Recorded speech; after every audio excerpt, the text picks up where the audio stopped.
In this session, we will explore the role of the family in promoting social and emotional skills, or SEL. Family is the first and often the most vital environment for child development. Given that the family is the child's first and primary social group, the child's learning, behavior, socialization, and development are highly influenced by their family. The presence of risk factors in families, such as family violence, child maltreatment, parental substance use, family conflict, poverty, and parenting stress may threaten well-being.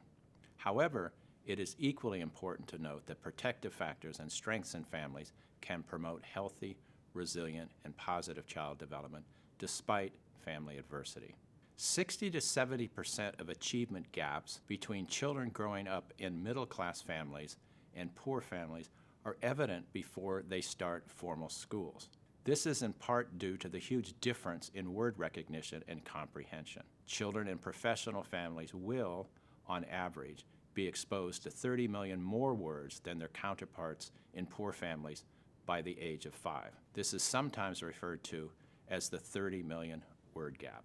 Families play a critical role in supporting SEL at home and providing a safe space to ensure their children can continue learning and growing as individuals. SEL is not a classroom activity.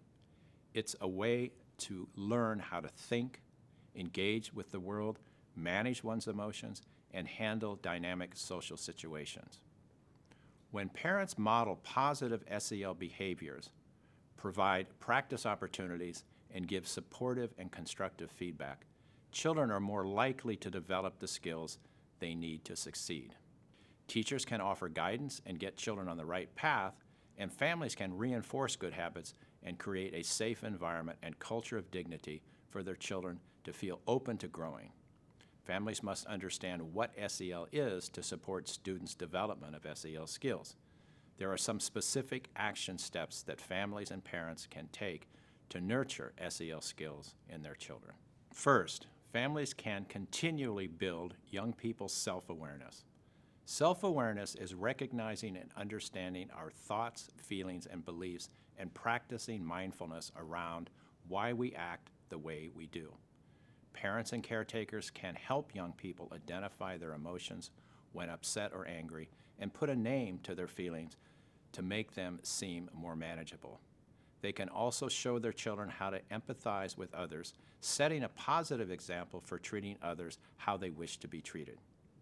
Second, families can actively listen to one another. Families that genuinely attend to each other can better understand what children need and what issues they may have with friends, school, and their feelings. When children and their parents feel heard by each other, it's much easier to have an open and honest conversation about sensitive topics.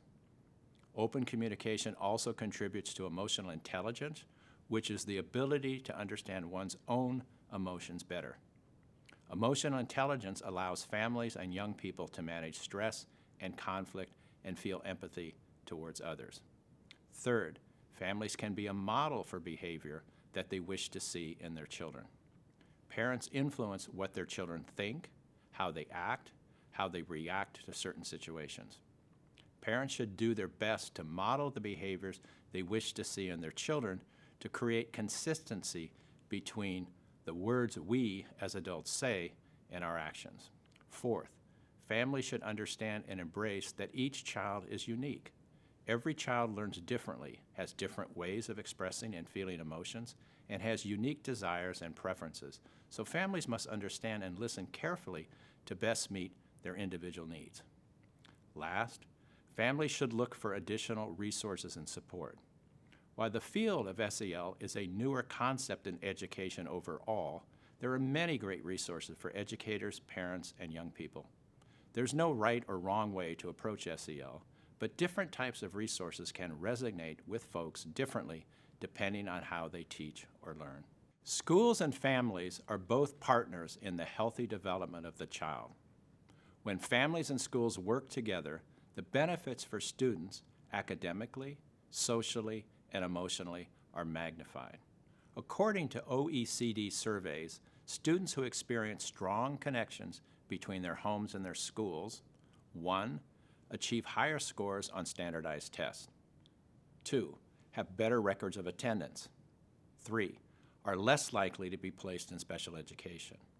4, are more likely to avoid high-risk behaviors such as substance abuse or violence. 5, show improved behavior in homes and at school. And 6, display better social skills and adjustment to school. Learning begins at birth, and the home is a child's first school and parents their first teachers.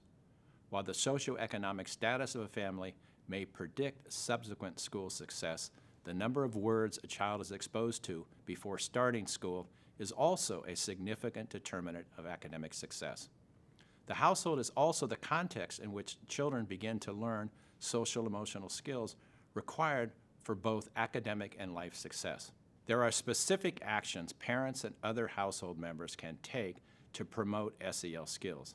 Much more may be achieved when schools and parents work together.